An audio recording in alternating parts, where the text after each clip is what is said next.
ஆண்டவரே, நன்றியோடு துதிக்கிறோம். இந்த நாளிலும் உண்மை ஆராதிக்க அருமையான பிள்ளைகளாக எங்களுக்கு பாராட்டிய இலக்கத்திற்காக செய்கிறோம். வார்த்தைகளுக்கு தெளிவுபடுத்தி திடப்படுத்தி எங்கள் கண்களை தெளிவாக்கி ஆண்டவரே இந்த வசனத்தினால எங்களை ஆசீர்வதிக்கிறார். கேட்டுக்கொண்டிருக்கிற ஒவ்வொரு பிள்ளைகளுக்கும் கிருபை பலனை கொடுங்க. எல்லா இன்ஸ்ட்ருமெண்ட்ஸ்களுக்கும் கிருபை இருக்கு. அடியனையும் அழைத்துக் கொண்டு இயேசுவின் நாமத்தில் பிதாவே, ஆமென். ஆண்டவருடைய பரிசுத்த நாமம் மகிமைப்படுவதாக. ஆமென். இந்த சபைகள் கூட்டப்பட்ட நாட்களிலும் யூடியூப் வழியாக ஆன்லைன் மூலமாக சந்திப்பதில் மிகுந்த சந்தோஷம். ஆமென். வருகிற ஞாயிற்றுக்கிழமை நாம் கர்த்தருடைய பந்தியும் நல்ல ஒரு விருந்தும் ஆன்மீக சூத்திரம் ஒன்றாய் கூடி நாம் ஆராதிக்க இருக்கிறோம். ஆமென். இதுவரை தேவன் நமக்கு உதவி செய்து நடத்தி வந்தார். அல்லேலூயா. ஆண்டவருடைய வார்த்தை சொல்கிறது, ஏசாயா தீர்க்கதரிசன புத்தகம் 44ஆம் அதிகாரம் 21வது வசனம் இப்படியாய் சொல்கிறது, ஆண்டவருக்கு மகிமை உண்டாவதாக. யாக்கோபே, இஸ்ரவேலே, இவைகளை நினை. நீ என் தாசன், நான் உன்னை உருவாக்கினேன். நீ என் தாசன். இஸ்ரவேலே, நீ என்னால் மறக்கப்படுவதில்லை. ஆண்டவர் தேவனுடைய ஜனங்கள் அடிமை தேசத்தில் இருக்கிறார்கள். அவர்களை தைரியப்படுத்தும்படி, பலப்படுத்தும்படி தீர்க்கதரிசி மூலமாக தேவன் பேசுகிறார். நீ என் தாசன், நீ என் பிள்ளைப்பா, நான் உன்னை உருவாக்கினேன். இஸ்ரவேலே, நீ என்னால் மறைக்கப்படவில்லை. இந்த கொரோனா காலகட்டங்களில் கூட ஒவ்வொரு சபைகளையும், குடும்பங்களையும், ஊழியர்களையும் தேவன் பாதுகாத்து போஷித்துக் கொண்டிருக்கிறார். தேசத்தில் ராஜாக்களை நமக்கு ஆசீர்வதித்து அவை எல்லா மக்களுக்கும் நன்மையை கொடுத்துக் கொண்டு வருகிறார். தேவனுக்கு மகிமை உண்டாவதாக. இன்றைக்கு தேவன் உங்களோட என்னோட பேசுகிற வார்த்தை, நீங்கள் தேவனால் மறக்கப்படவில்லை. இதுவரை மறவாதபடி உங்களை பாதுகாத்து வந்திருக்கிற தேவன் இன்னும் அவர் மறவாதபடி நம்மை நடத்த அவர் உண்மை உள்ளவராயிருக்கிறார். தேவனுக்கு மகிமை உண்டாவதாக. தொடர்ந்து பாருங்கள். ஏசாயா 43வது அதிகாரம் 1வது வசனத்திலிருந்து பார்ப்போமானால், யாக்கோபே, உன்னை சிருஷ்டித்தவரும் இஸ்ரவேலே, உன்னை உருவாக்கினவருமாகிய கர்த்தர் சொல்கிறது, பயப்படாதே. உன்னை மீட்டுக் கொண்டு உன்னை பேசுவதை அழைத்து நீ என்னுடையவர். பயப்படாதே. அவன் சொல்கிறவர், பயப்படாதே. உன்னை மீட்டுக் கொண்டு, மீட்டுக் கொள்வது எப்படி? பிரச்சனையிலிருந்து, கஷ்டத்திலிருந்து, பாடுகளிலிருந்து, கட்டுகளிலிருந்து, அடிமைத்தனத்திலிருந்து உன்னை நான் மீட்டுக் கொண்டேன். நீ என்னுடையவன், நீ என்னுடைய பிள்ளை. நான் உன்னை உருவாக்கினேன். தாயின் கருவிலை உருவாகும் முன்பாக நம்மை பேர் சொல்லி அழைத்த கர்த்தர். நீ என்னுடையவன், நீ என்னால் மறக்கப்படவில்லை. அல்லேலூயா. தொடர்ந்து வேதம் சொல்கிறது, நீ தண்ணீர்களை கடக்கும் போது நான் உன்னோடு இருப்பேன். நீ ஆறுகளை கடக்கும் போது அவைகள் முன்னே புரளுவதில்லை. நீ அக்கினியில் நடக்கும்போது வேகாதிருப்பார். அக்கினி ஜுவாலை உன் பேரில் பற்றாது. அக்கினி ஜுவாலை உன் பேரில் பற்றாது. ஆண்டவருக்கு மகிமை உண்டாவதாக. தேவன் நம்மை மறப்பது அல்ல. நாம் எந்த வழிகளிலே போனாலும், ஆறுகளை கடக்கும் பொழுதும், தண்ணீரை கடக்கும் பொழுதும், அக்கினியை நடக்கும் பொழுதும், சாத்ராக், மேஷாக், ஆபேத்நேகோவை பாதுகாத்தது போல, சிங்கத்தின் கெபிலே தானியேலை பாதுகாத்தது போல கர்த்தர் நம்மளோடு கூட இருந்து இதுவரை நம்ம நடத்தி வந்து கொண்டிருக்கிறார். 4வது வசனம் சொல்கிறது, நீ என் பார்வைக்கு அருமையானபடியாக கனம் பெற்றாய். நானும் உன்னை சிநேகித்தேன். ஆதலால் உனக்கு பதிலாக மனுஷர்களையும் உன் ஜீவனுக்காக ஜனங்களையும் கொடுப்பேன். நீங்க படுகிற பிரயாசம், நீங்க படுகிறதான முயற்சிகளிலே தேவன் சொல்கிறார், உனக்கு பதிலாக மனுஷர்களையும் உன் ஜீவனுக்காக ஜனங்களையும் கொடுப்பேன். இது திருச்சபைக்கு தேவன் கொடுக்கிற ஆத்தும அறுவடையை கொடுக்கிறது. 5வது வசனம், பயப்படாதே, நான் உன்னோடு இருக்கிறேன். நான் உன் சந்ததியை கிழக்கிலிருந்து வரப்பண்ணி உன்னை மேற்கிலிருந்து கூட்டி சேர்ப்பேன். தேவன் தன் மக்கள் அடிமை தேசத்தில் இருக்கிறார்கள். அவர்களை தன்னுடைய சொந்த தேசத்திற்கு கிழக்கிலிருந்து மேற்கிலிருந்தும் அழைத்து கொண்டு வந்து திருச்சபையை நிரப்புவேன் என்று கர்த்தர் சொல்கிறார். தேவனுக்கு மகிமை. திருச்சபை தேவைகள் 6வது வசனம் சொல்கிறது, நான் வடக்கை நோக்கி கொடு என்றும் தெற்கை நோக்கி வைத்திராதே என்றும் சொல்லி தூரத்திலிருந்து என் குமாரனையும் பூமியின் கடையாத்திலிருந்து என் குமாரத்திகளையும் நான் என் மகிமைக்கென்று சிருஷ்டித்து உருவாக்கி படைத்து என் நாமம் தெரிவிக்கப்பட்ட யாவரையும் கொண்டு வா என்றேன். தேவன் தன்னுடைய திருச்சபையை, தன்னுடைய ஊழியர்களை நடத்துவதற்கு கிழக்கும் மேற்கும் தெற்கும் வடக்கிலிருந்து வைத்திராதே கொடு என்கிற தூரத்திலிருந்து குமாரனும் குமாரத்திகளையும் கொண்டு வர வைப்பேன் என்று கர்த்தர் சொன்னார். கர்த்தர் மறக்கவே இல்லை, திருச்சபையை மறக்கவில்லை, ஊழியர்களை மறக்கவில்லை. தேவன் பாதுகாத்துக் கொண்டிருக்கிறார். திருச்சபை மக்களை தேவன் மறக்கவில்லை. திருச்சபையே, நாம் தான் திருச்சபை. நம்முடைய சபையை தேவன் இப்படியாக தேவைகளை சந்தித்து நடத்துவேன் என்று வாக்கு பண்ணுகிறார். தேவனுக்கு மகிமை உண்டாவதாக. தொடர்ந்து பாருங்கள், 43:18-19 முந்தினவைகளை நினைக்க வேண்டாம், பூர்வமானவைகளை சிந்திக்க வேண்டாம். கடந்த காலங்களில் ஏற்பட்ட நஷ்டங்கள், இழப்புகள், வேதனைகள், தொய்து போன காரியங்கள், அதை நினைக்காதீங்க. ஆமென். இதோ நான் புதிய காரியத்தை செய்கிறேன், இப்பொழுதே அது தோன்றும், நீங்கள் அதை அறியீர்களா? நான் வனாந்திரத்திலே வழியையும் அவாந்திர வழியிலே ஆறுகளையும் உண்டாக்குவேன். வனாந்தரமா இருந்தாலும் கர்த்தர் அதில் ஒரு வழியை வைத்திருக்கும். அவாந்திரம் ஒன்றுமே இல்லை, சாத்தியமே இல்லை. தேவன் அந்த இடத்துல ஆற்று தண்ணீரை, ஆறுகளை உண்டாக்குவேன். ஒன்றுமில்லாத ஒன்றை உருவாக்குகிற ஆண்டவரை நாம் ஆராதிக்கிறோம். வனாந்தரத்தை வயல்வெளியாய் மாற்றுகிறார். வனாந்தரத்தை வயல்வெளியாய், அவாந்தரத்தை ஆறுகளாய் உண்டாக்குகிறதே. அல்லேலூயா. தேவனுக்கு மகிமை உண்டாவதாக. தேவன் உங்களை மறக்கவில்லை. தேவ பிள்ளைகள், முந்தின நாட்களில் ஏற்பட்ட நஷ்டங்கள், வேதனைகள், அதை நினைக்க வேண்டாம். கடந்ததை நினைத்து கலங்காதே, நடந்ததை மறந்துவிடு. இதோ கர்த்தர் புதிய காரியத்தை செய்வார் என்று வாக்குப்படுகிறார். இனி வருகிற நாட்களில் எழுந்து போன எல்லாவற்றையும் சம்பாதிக்க பலன் கொடுப்பான், கிருபைகளை தருவான். ஆத்துமாக்களை அவன் கிழக்கு மேற்கும் தெற்கு வடக்கிலிருந்து ஆண்டவர் அழைத்துக் கொண்டு வருவான். உங்களுடைய பிரயாசத்திற்கு ஆண்டவர் ஜனங்களை தருவேன் என்று கர்த்தர் வாக்கு பண்ணியிருக்கிறார். ஆண்டவருக்கு மகிமை உண்டாவதாக. நீ என் பார்வைக்கு அருமையானபடியா, அவருடைய பார்வைக்கு நம்ம உண்மையாக இருப்போம்னா கர்த்தர் நம்மை கனப்படுத்துவார். அவர் பார்வைக்கு நாம் அருமையாய் உண்மையாக இருப்போமானால் உனக்கு பதிலாக மனுஷர்களையும் உன் ஜீவனுக்கு எதிராக ஜனங்களையும் கொடுப்பேன். தேவன் மகிமைப்படுவார்.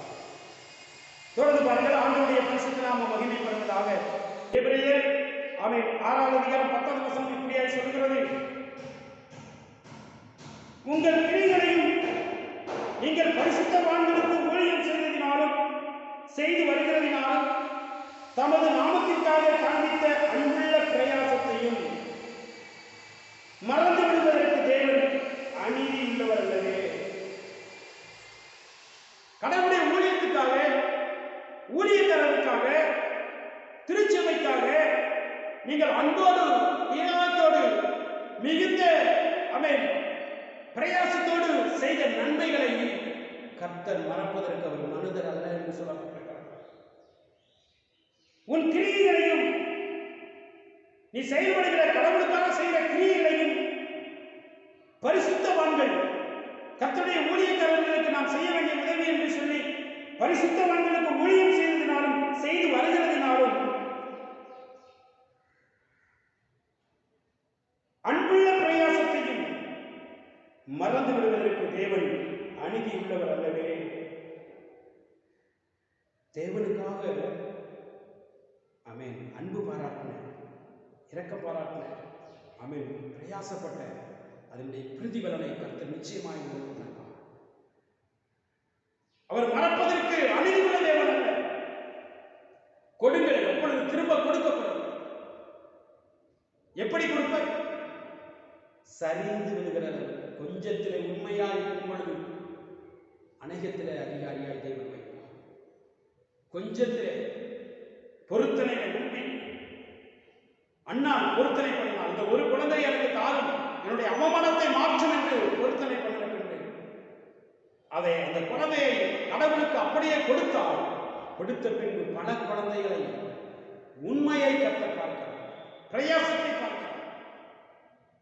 கொஞ்சத்திலையும் நீ பட்ட பிரயாசத்தின் பலனை நிச்சயமாய் தேவன் உங்களுக்கு கொடுப்பார். அவர் மறப்பதற்கு சொல்ற மனிதர் அல்ல, மறந்து விடுவதற்கு தேவன் அநீதி அல்ல உள்ளவர் அல்லவே என்று சொல்ல தேவனுக்கு மகிமை உண்டாவதாக. கர்த்தர் நல்லவர். அது தொடர்ந்து பாருங்க, அந்த வாக்குத்தத்தங்களை நாம் எப்படி நாம் பெற்றுக்கொள்ள முடியும் என்று சொன்னால், கர்த்தர் நல்லவராயிருக்கிறார். 13-14 வசனத்தை வாசிப்போம். ஆபிரகாமுக்கு தேவன் வாக்குத்தத்தம் பண்ணின போது ஆணையிடும்படி தம்மிலும் பெரியவர் ஒருவர் இல்லாதபடினாலே தமது பேரிலே தானே ஆணையிட்டார். நிச்சயமாகவே நான் உன்னை ஆசீர்வதிக்கவே ஆசீர்வதித்து உன்னை பெருகவே பெருக பண்ணுவேன் என்றார். அந்தபடியே அவன் பொறுமையாய் காத்திருந்து வாக்குத்தத்தம் பண்ணப்பட்டதை பெற்றான். ஆண்டவருக்காய் கொடுக்கிற பிரயாசம், ஆண்டவருக்காய் கொடுக்கிற அன்பு, ஊழியருக்காய் செய்கிற காரியம், இவையெல்லாம் கொடுத்து விட்டு அந்த வாக்குத்தத்தத்தை பெறுவதற்கு பொறுமையாய் காத்திருக்க வேண்டும். கர்த்தர் மறந்து விட்டார், சபை மறந்து விட்டது, ஊழியர்கள் மறந்து விட்டார்கள் என்று நினைத்து ஒதுங்காதபடி இந்த ஆபிரகாம் பொறுமையோடு இந்த வாக்குத்தத்தங்களை காத்துக் கொண்டிருந்தார். பொறுமை அவசியம். தேவன் உங்களை மறக்க மாட்டார். நீங்கள் செய்த நல்ல கிரிகளை அவர் மறப்பதற்கு சோத்திர அநீதி உள்ள தேவன் அல்ல, அவர் நீதி உள்ளவர், உண்மை உள்ளவர். ஆண்டவருக்கு மகிமை உண்டாவது. அந்த ஆபிரகாம் அந்த வாக்குத்தத்தங்களை பொறுமையோடு இருந்து பெற்றுக்கொண்டார். தேவன் உங்களுக்கு பெற்றுக்கொள்கிற வாய்ப்பை தேவன் உங்களுக்கு தருவார். உங்களை அவர் மறப்பதில்லை என்று வேதம் சொல்லுகிறது. ஏசாயா தீர்க்கதரிசன புத்தகம் 49 அதிகாரத்தை பார்க்கலாம். ஏசாயா தீர்க்கதரிசன புத்தகம் 49 அதிகாரம் 14 வசனத்தை பாருங்கள். சீயோனோ கர்த்தரனை கைவிட்டார், ஆண்டவரை மறந்தார் என்று சொல்லுகிறார். ஒரு பெண் சொல்கிறார், சீயோனே தேவனுடைய ஜனத்தை பார்த்து, சபையை பார்த்து கர்த்தர் சொல்கிறார், கர்த்தரனை கைவிட்டாரே, அவர் என்னை மறந்துட்டாரு, கர்த்தரனை கைவிட்டு விட்டார் என்று அவள் சொல்லுகிறாள் என்று சொல்லப்படுகிறார். ஸ்திரியானவள் தன் கற்பத்தின் பிள்ளைக்கு இறங்காமல் தன் பாலகனை மறப்பாளோ? ஒரு ஸ்திரியானவள் தன்னுடைய கற்பத்திலே பிறந்த ஒரு சின்ன குழந்தையை, ஒரு பாலகனை அவள் மறப்பாளோ? இன்றைக்கு மறக்கிற உலகம் தான். மனிதர்கள் மறப்பார்கள். நான் வேதம் சொல்வது, அவர்கள் மறந்தாலும் நான் உன்னை மறப்பதில்லை. தாவீது சொல்கிறார், தாயும் தகப்பனும் என்னை கைவிட்டாலும், அப்படின்னா தாயும் தகப்பனும் மறந்து போனாலும், பாலகனை கூட தாய் மறக்கலாம், ஆனால் கர்த்தர் நான் உன்னை மறப்பதில்லை என்று சொல்கிறார். உன்னை உள்ளங்கையில வளைந்து வைத்திருக்கிறேன். அருமையான தேவ ஜனமே, கர்த்தர் உங்களை தன் உள்ளங்கையில வைத்திருக்கிறார். அவர் எப்பொழுதும் உங்களை பார்த்துக் கொண்டிருக்கிறார். உன் போக்கையும் மரத்தையும் அவர் ஆசீர்வதிப்பார். நீ கைக்கு சரி எல்லா வேலைகளையும் ஆசீர்வதிப்பார். நீ போகிற இடங்களில் உன்னை காக்கும்படி தூதர்களுக்கு கட்டளை கொடுப்பார். உன்மேல் கண்ணைத்து உனக்கு ஆலோசனை சொல்லி உன்னை நடத்துவார். கர்த்தருக்கு பயப்படுகிறவர்களுடைய வாழ்க்கையில ரகசியத்தை கர்த்தர் தெரியப்படுத்துவார். எங்கேயோ நடக்கிற காரியத்தை உனக்கு தெரியப்படுத்துவார். நீ உண்மையா இருப்ப. அப்ப நீங்க பார்க்கிறோம், அந்த ஆபிரகாம் பொறுமையாய் காத்திருந்து பெற்றுக்கொண்டார். அன்னைக்கு சீயோன் சொல்கிறார், கர்த்தர் என்னை மறந்து விட்டார், வருகிற ஆசீர்வாதம் தாமதமாகும் பொழுது கர்த்தர் கைவிட்டு விட்டார், கர்த்தர் மறந்து விட்டார். இல்லை, தாய் கூட தன் பாலகனை மறந்தால் மறப்பாளோ? நீ என்னால் மறக்கப்படுவதில்லை, உன்னை உள்ளங்கையில வளைந்து வைத்திருக்கிறேன் என்று கர்த்தர் சொல்கிறார். ஒரு நாளும் சோர்ந்து போவது, ஒரு நாளும் அவரியப்படாது. கர்த்தருடைய வாக்குத்தத்தங்களை ஆமென்றும் ஆமென் என்று பிடித்துக் கொள்ளுங்கள். பொறுமையோடு நாம் பெற்றுக்கொள்ள வேண்டும். தேவனுடைய பரிசுத்த நாமம் மகிமைப்படுவதாக. கர்த்தர் நல்லவராயிருக்கிறார். பாருங்க, சோத்திரம். ஏசாயா 49:17 தொடர்ந்து பார்க்கும் பொழுது, உன் குமாரர் தீவிரித்து வருவார்கள், உன்னை நிர்மூலமாக்கினவர்களும் உன்னை பாழாக்கினவர்களும் உன்னை விட்டு புறப்பட்டு போவார்கள். உன் கண்களை ஏறெடுத்து பார், சுற்றிலும் பார், அவர்கள் எல்லோரும் ஏகமாய் கூடி உன்னிடத்திற்கு வருகிறார்கள். நீ அவர்களை எல்லாம் ஆபரணமாய் தவித்து மணமகள் அணிந்து கொள்வது போல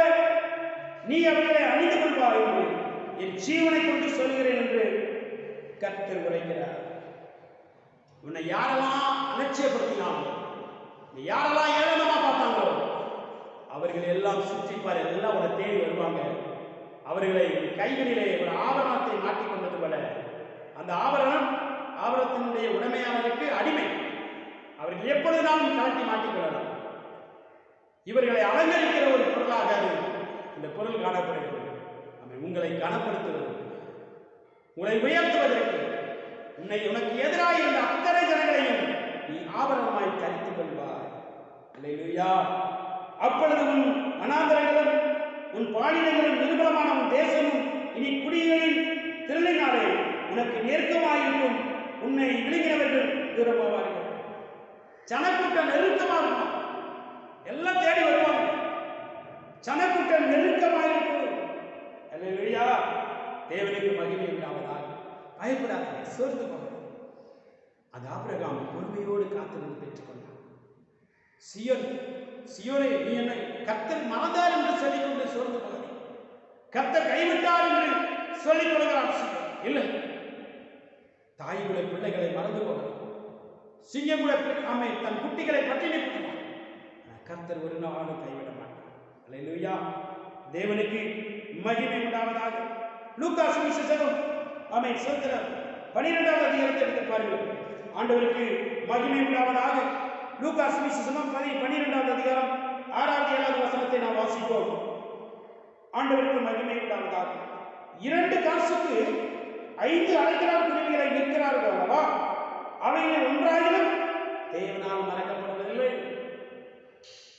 இன்னைக்கு வண்டி வண்டியோ பறவைகள், சிக்கன், ஆடுகள், அந்த குருவிகளை, பறவைகளை எல்லா கடையிலும் வித்துட்டு இருக்காங்க.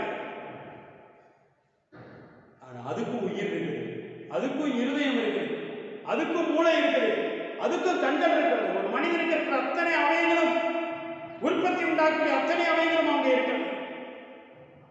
தேவன் அவைகளை படைத்திருக்கிறார் என்றால் அவைகளை தேவன் மறக்கவில்லை. அந்த குருவிகளை கூட, கூப்பிடுகிற காக்கைகள் கூட செவி கொடுத்து ஆதரவு கொடுக்கிற தேவன் என்று எழுதப்பட்டது. அடைக்கலாம் குருவிகளை கூட நான் மறக்காத தேவன். உங்கள் தலையில் உள்ள மயிலெல்லாம் எண்ணப்பட்டிருக்கிறது. ஆகையால் பயப்படாதீர்கள். அநேகம் அடைக்கலாம் குருவிகளை பார்க்கிலும் நீங்கள் விசேஷித்தவர்களாயிருக்கிறீர்கள். அன்றையும் நான் உங்களுக்கு சொல்லுகிறேன், மனுஷன் முன்பாக என்னை அறிக்கைப்படுகிறவன் எவனோ அவனை மனுஷகுமாரனும் தேவதூதர்கள் முன்பாக அறிக்கை பண்ணுவார்கள். அல்லேலூயா.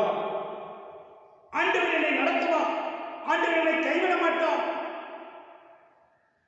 காட்டு புஷ்பங்களை காட்டிலும் ஆகாயத்து பறவைகளை காட்டிலும் எங்களை உடுத்து விடுப்பார், எங்களை போஷிப்பார் என்று கர்த்தரை நாம் விசுவாசிக்க வேண்டும் என்று வேதம் சொல்லுகிறது. ஆண்டவருக்கு மகிமை உண்டாவதாக. 6வது வசனத்தை பார்க்கலாம். மீண்டும் 2 காசுக்கு 5 அடைக்கலான் குருவிகளை விற்கிறார்கள் அல்லவா? அவைகளை ஒன்றாயிரம் தேவனால் மறக்கப்படுவதில்லை. அதான் சொல்றார், ஆகாயத்து பறவைகளை காட்டில் நீங்கள் விசேஷித்தது. ஆகாயத்து பறவைகளை போஷிக்கிறாரே, அதை காட்டில் நீங்கள் விசேஷித்தது. ஒரு அடைக்கலான், ஒரு குருவியை கூட மறவாத தெய்வம் என்று வேதம் சொல்லுகிறது. யாக்கோபே, நீ என்னால் மறக்கப்படுவதில்லை. தாய் கூட தன் பிள்ளைகளை மறக்கிறார். நீ என்னால் மறக்கப்படுவதில்லை, உன்னை என் முழங்களை வளைந்து வைத்திருக்கிறேன் என்று கர்த்தர் சொல்கிறார். தேவனுக்கு மகிமை உண்டாவதாக. ஆதியாகமம் 40வது அதிகாரத்தை எடுத்துக் கொள்ளுங்கள், 23வது வசனம். ஆனாலும் பானபாத்திரக்காரனின் தலைவன் யோசேப்பை நினையாமல் அவனை மறந்து விட்டான். இங்கே யோசேப்பு சிறைச்சாலையில் இருக்கிறான். சிறைச்சாலையில் இருக்கும்போது அரசாங்கத்தில் வேலை செய்கிற உயர்ந்த அதிகாரிகள் சிறை சேதம் பண்ணப்பட்டிருக்கிறார்கள். அவர்கள் ஒரு சொப்பனம் பார்க்கிறார்கள். அந்த சொப்பனத்தை விளக்க யாரும் இல்லை. அந்த சிறைச்சாலையில யோசிப்பு இருக்கிறான். அந்த சொப்பனத்தை அவன் விலக்கி காண்பிக்கிறான். அது நிமித்தம் அந்த பெரிய அரசாங்க அதிகாரி மீண்டும் அரண்மனையை ராஜாவின் அருகிலே பானபாத்திரக்காரனாக இருக்கிறான், உணவு வழங்குறவனாய் உயர்ந்த இடத்துல இருக்கிறான். அப்பொழுது சொல்கிறான் யோசேப்பு, ஐயா, நீங்கள் அரண்மனைக்கு போகும்பொழுது ராஜாவிடத்தில் சொல்லி என்னை விடுதலையாக்குங்கள், நான் சிறையில் இருக்கிறேன் என்று. ஆனால் வேதம் சொல்லுவது, யோசேப்பு செய்த நன்மைகளை பெற்றுக்கொண்ட அவன் ராஜ அரண்மனைக்கு போன பின்பு அதை மறந்து விட்டான். உலகம் உங்களை மறக்குதா? உறவுகள் உங்களை மறக்குதா? தாவீது சொல்கிறான், எல்லாராலும் நான் மறக்கப்பட்டேன். மறக்கப்பட்டேன்னா செத்து போயிட்டான். செத்தவனை போல ஆனேன் என்று தாவீது சொல்கிறான். எல்லாராலும் நான் மறக்கப்பட்டேன் என்று சொல்கிறான். இங்கே யோசேப்பு எதிர்பார்த்த அந்த மனிதன் மறந்து விட்டான். தொடர்ந்து அந்த வசனத்தை பாருங்க. 41வது வசனம் முதல் வசனம், 41வது அதிகாரம் முதல் வசனம். 2 வருஷம் சென்ற பின்பு பார்வோன் ஒரு சொப்பனம் கண்டான். அல்லேலூயா. இந்த காரணத்திற்காரன் மறந்து விட்டான். ஆனால் யோசேப்பை உயர்த்துகிற தெய்வம் அவர் மறக்கவில்லை. அரண்மனையே ஆட்டங்கள். எகிப்தின் ராஜாவினுடைய கண்கள் தூக்க வரல. அவன் சொப்பனத்தில் பார்க்கிறான். இந்த சொப்பனத்திற்கு பதில் சொல்ல யாராலும் முடியும். எகிப்து தேசத்தில் இருக்கிற அறிஞர்கள், வல்லுநர்கள் யாராலும் முடியும். அவன் வேதனையோடு இருக்கிறான். மறுபடியும் சொப்பனம், 2 சொப்பனத்தை காமிக்கிறாரு. வேதனையோடு இருக்கிறான். அப்பொழுதுதான் வேதம் சொல்கிறது, அந்த யோசேப்பை அவன் மீண்டும் நினைவு கூர்ந்தான். 41வது அதிகாரம் 9வது வசனத்தை பார்க்கும் பொழுது, அப்பொழுது பானபாத்திரக்காரனின் தலைவன் பார்வோனை நோக்கி, நான் செய்த குற்றம் இன்றுதான் என் நினைவில் வந்தது. நான் செய்த குற்றம் இன்றைக்கு தான் நினைவில் வந்தது. அருமையான தெய்வ பிள்ளைகளே, உங்கள் உயர்த்துவதற்கு ஏற்ற நினைவுகளை தேவைப்படுத்தும். உடனடியாக இந்த பார்வோனிடத்தில் இந்த பானபாத்திரக்காரன் போய் யோசேப்பை சொல்லியிருந்தால் அவன் சிறையிலிருந்து விடுதலையாக்கப்பட்டிருப்பான். மறுபடியும் போர்த்திபா போன்ற ஒரு அவன் செல்வந்தர்கள் வீட்டிலே ஒரு தோட்டத்திலே வேலை செய்து கொண்டிருப்பான். நாம் உடனடியாக ஒரு சில காரியங்களை அவன் எதிர்பார்த்து கர்த்தரனை கைவிட்டார் என்று நினைக்கிறோம், மறந்து விட்டார் என்று நினைக்கிறோம். இல்ல, கர்த்தர் உங்களுக்காக ஒரு அவன் வெற்றிடத்தை ஆயத்தப்படுத்துகிறான். உங்களுக்காக ஒரு அரியணையை ஆயத்தப்படுத்துகிறான். அவன் என் நாமத்தை அறிந்திருக்கிறபடினாலே அவனை உயர்ந்த ஸ்தானத்தில் வைத்திருக்க அவன் விரும்புகிறான். தேவனுக்கு மகிமை உண்டாவதாக. இப்பொழுதுதான் என் நினைவில் வந்தது. ஆமென். தொடர்ந்து பாருங்கள். 14வது வசனம் சொன்ன பொழுது ராஜா அவனை அழைத்து வர சொல்கிறான். அப்பொழுது பார்வோன் யோசேப்பை அழைப்பித்தான். அவனை தீவிரமாய் காவல் கிடக்கிலிருந்து கொண்டு வந்தார்கள். தீவிரமாய். சின்னவன் ஆயிரமும் சிறியவன் பலத்த ஜாதியுமாவான், இதை நான் தீவிரமாய் நடப்பிப்பேன். ஆண்டவருடைய வார்த்தை பாருங்க எவ்வளவு சுலபம். தீவிரமாய் உன்னை உயர்த்துவதற்கு, உனக்கு உதவி செய்வதற்கு அவர் தீவிரமாய் புறப்பட்டு வருவார். காரியங்களை தீவிரமாய் நடப்பிப்பார். தாமதிக்குதா? பொறுமையா இருக்கு. நம்ம பார்த்தோம் இல்லையா, எபிரேயர் 6வது அதிகாரத்தில் அந்த ஆபிரகாம் பொறுமையோடு இந்த வாக்குத்தத்தத்தை பெற்றுக்கொண்டார். சீயோன் சொல்றார், என்னை கைவிட்டு விட்டார், கர்த்தரனை மறந்து விட்டார் என்று சொல்லி அவர் நம்மை உள்ளங்கையிலே வரைந்து வைத்திருக்கிறார். இந்த யோசேப்பை தகப்பன் மறந்து விட்டார், தாய் மறந்து விட்டார், சகோதரர்கள் மறந்து விட்டார், செத்து போய்விட்டார் என்று மறந்து விட்டார். எல்லாரும் மறக்கப்பட்ட ஒரு யோசேப்பு இன்றைக்கு உயிரோடு இருக்கிறார். தன்னுடைய சகோதரர்கள் போய் யோசேப்பின் காலில் விழுந்தாங்க. பாருங்க 42வது அதிகாரத்தில் பாருங்க. ஆமென். ஸ்தோத்திரம். ஆண்டவருக்கு மகிமை உண்டாவதாக. 7வது வசனம் 42 7வது வசனத்தை பார்க்கும் பொழுது, யோசேப்பு அவர்களை பார்த்து தன் சகோதரர் என்று அறிந்து கொண்டான். 8வது வசனம் சொல்கிறது, யோசேப்பு அவர்களை தன் சகோதரர் என்று அறிந்தான், அவர்கள் அவனை அறியவில்லை. சகோதரர்கள் வர்றாங்க, 11 பேர் யோசேப்பின் காலில் விழுந்து, ஐயா எங்களுக்கு சாப்பாடு கொடுங்க, தானியம் கொடுங்க. யோசேப்பை பார்க்கறாங்க. இத்தனை பேர் யோசேப்பை மறந்துட்டாங்க. ஆனா யோசேப்பு மறக்கவே, அடி காயங்கள் மறக்கவில்லை, ஆரம்ப வழி மறக்கவில்லை, தள்ளப்பட்டது, துயரப்படுத்தப்பட்டது, அற்பமாய் எண்ணப்பட்டது, விற்றுப்பட்ட அனுபவங்கள் மறக்கவில்லை. அந்த அடி காயம் தன் சகோதரர்களை அழுத்தத்தோடு பார்த்துக் கொண்டிருக்கிறார். ஆனால் இந்த 11 சகோதரர்கள் மறந்து விட்டார்கள். ஆனால் இவன் மறக்கவில்லை. அருமையான தேவ ஜனமே, உன்னை உயர்த்துவதற்கு கர்த்தர் மறவாதவர். உன்னை போஷிப்பதற்காகவே, உனக்கு ஜீவரட்சணை செய்யும்படியாகவே முன்பாகவே எகிப்துக்கு தேவன் யோசேப்பை அழைத்துக் கொண்டு போயிருக்கிறார். அந்த யோசேப் அவன் இயேசுவுக்கு ஒப்பனையாய் சொல்லப்படுகிறார். சகோதரரால் கைவிடப்பட்டவர், பிதாவினாலே கைவிடப்பட்டவர்,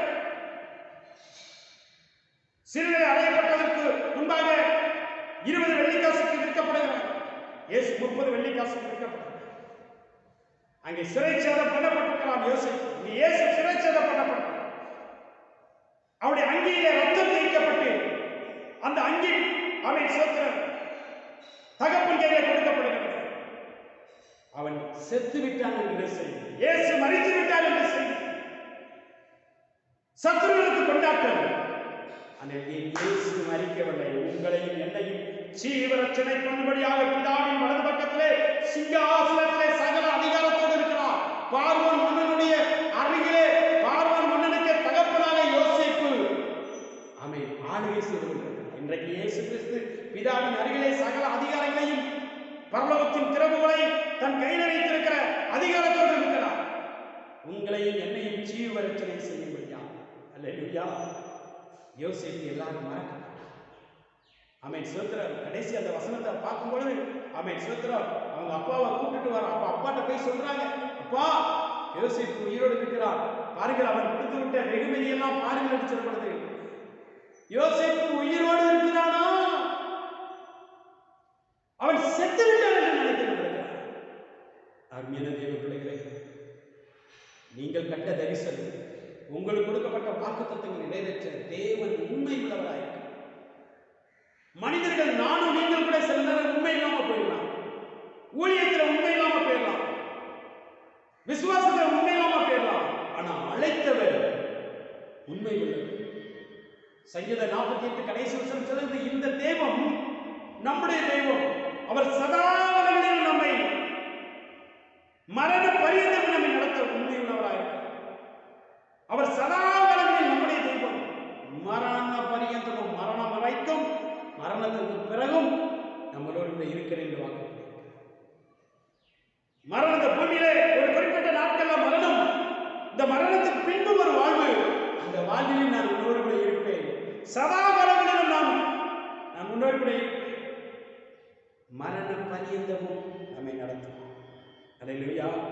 ஆம் தேவ பிள்ளைகளே, ஏசாயா 43:18-19 சொன்னது போல முந்தினவைகளை நினைக்க வேண்டாம், பூர்வமானவைகளை சிந்திக்க வேண்டாம். கர்த்தர் புதிய தொழில், படிக்கிற பிள்ளைகளுடைய எதிர்காலம், திருமணத்துக்கு ஆயத்தமா இருக்கிற பிள்ளைகள், குழந்தை செல்வங்களுக்கு ஆயத்தமா இருக்கிற பிள்ளைகள், பிரசவத்துக்காக ஆயத்தமா இருக்கிற பிள்ளைகள் புதிய பலனை தருவார். சோர்ந்து போகிறவனுக்கு பலன் கொடுக்கிறவர், சத்துவம் இல்லாதவனுக்கு சத்துவத்தை பெருக பண்ணுகிறவர். கடந்த காலங்களில் ஏற்பட்ட பொருளாதார நஷ்டங்களிலே, அவை கஷ்டங்களிலே பார்த்து சோர்ந்து போகாது. கர்த்தர் உங்களையும் என்னையும் அவர் மறவாதே. ஹல்லேலூயா. நம் கண்களை மூடி ஆண்டவருக்கு நன்றி செலுத்துவோம். ஹல்லேலூயா. எபினேசர் நீதானையா, இதுவரை உதவினீரே. ஆண்டவருக்கு நன்றி சொல்லு. இதுவரை நம்மை நடத்தி வந்தார், இந்த லாக்டவுன் காலங்களில் எல்லாம் நடத்தி வந்தார். எபினேசர் நீதானையா, இதுவரை நடத்தினீரே. எல்ரோகி எல்ரோகி என்னையும் கண்டீரே, எப்படி நான் நன்றி சொல்வேன். நன்றி நன்றி ஐயா, கோடி கோடி நன்றி ஐயா.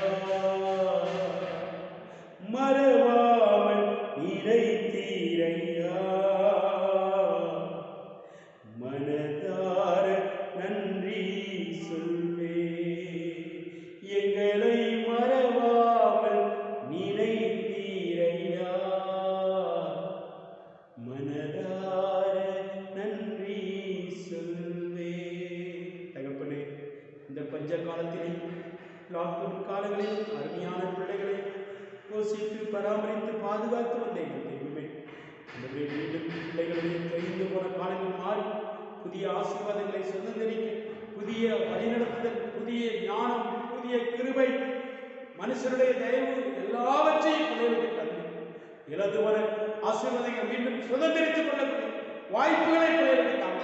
படிக்கிற பிள்ளைகளுக்கு கிருபை கொடுக்க, வாழ்வு பிள்ளைகளுடைய திருமண காரியங்களை பொறுப்படுத்திக் கொள்ளுங்கள். அன்றுவரை குழந்தை செல்வங்களுக்காக இருக்கிற பிள்ளைகளுக்கு அற்புதம் செய்யப்போ, இந்த பிரசவத்துக்காக இருக்கிற பிள்ளைகளுக்கு கர்த்தர் கிருபை பலன் கொடுக்கப்போ, கணவன் மனைவி பிள்ளைகளுடைய குடும்பங்களை ஆசீர்வதிக்க, தேவைகளை சந்திப்பீராக. சரீரத்தில் பலவீனங்கள் வியாதிகளை கர்த்தர் எடுத்து போட முடியும். ஆசீர்வதிக்கிறார். இயேசுவின் நாமத்தில் ஆசீர்வதித்து நன்றி செலுத்தி ஜெபிக்கிறேன் நல்ல பிதாவே, ஆமென். நாம் இணைந்து ஆண்டவரை மகிமைப்படுத்துவோம். என் ஆத்துமாவே கர்த்தரை ஸ்தோத்திரி, என் முழுவதுமே கர்த்தருடைய பரிசுத்த நாமத்தை ஸ்தோத்திரி. என் ஆத்துமாவே கர்த்தரை ஸ்தோத்திரி, கர்த்தர் செய்த சகல உபகாரங்களையும் மறவாதே. பிதாவாகிய தேவனுடைய அன்பும் கர்த்தராகிய இயேசுவின் கிருபையும் பரிசுத்த ஆவியின் அன்பின் ஐக்கியமும் இன்றும் சதா யாவரும் என்றென்றைக்கும் இருப்பதாக. ஆமென். அல்லேலூயா. God bless you.